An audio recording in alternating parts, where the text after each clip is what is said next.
Ayun lang sa pag-meet ni Jenny at tita niya is dito kami sa ba? Niloray. Tulpo ba? Mari-reunite sila. Yes. Ito, mag-reunite sila. Sa Paris sila nakikita.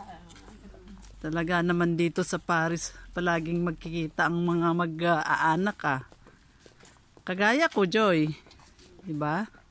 Oo, kami. Ni tita galing ni tapos yung anak ko, So talagang Paris, wala tayong kaparis, pero meron pala tayong mga kaparis dito.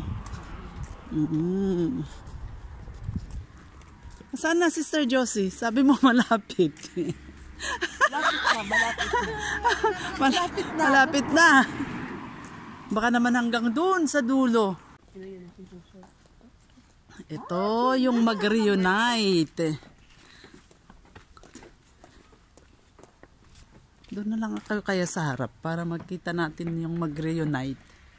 Agam ipon. Hello.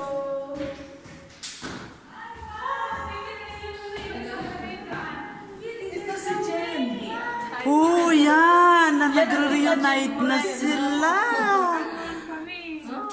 Nakakagulat naman dito pala kayo. Dito ito mag-anak ko pala tayo. Dito lang sila sa TV. Hindi mo pala sinabi. Dapat, saan pa pala sinasabi na sa kanila? Hello po. Kumari. Ito yung nanay-nanayan yan. Asan sila ni Evangeline? Hello. Mga kumari ko. Asan si Evangeline? Ano sabi ko? Ay, hindi ko pala si... Evangeline yan si Evangeline. Ayun.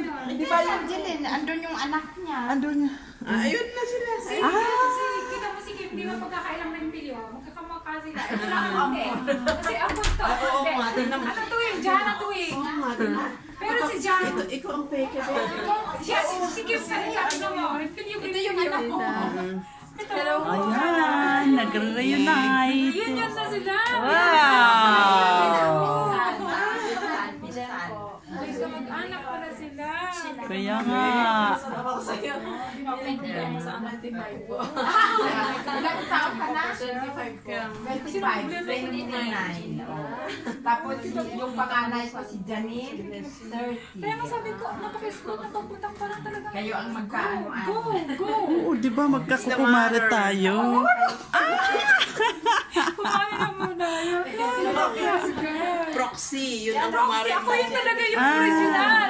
Ay, ikaw ang sexy. Ay, si... Paano to? Sabihin mo na sa tatay mo. Sabi ni Daddy, ito mo yung anak ko, yung pilyo. Oo nga, hindi mo ako inaanap. Di ko pa po kasi kabisado. Sinuot ko siya, Pinoy, Oo, sabi, asan si Tita Jen? Parent Pilyo. Magkano tayo kakain?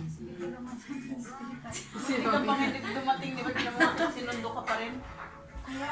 Kasi sinabi kasi Actually, kahapon pa kami naka-ready kasi sabi niya, marsisimba. Kahit tinawagan ko, kasi pinantay natin siya. Oras na naman. Kaya si Evangeline. Ano man? Di ba tinawagan kita, daanan na lang, di ba? Kasi Bye! Nag-reunion na sila. Yan, celebration ng ating reunion.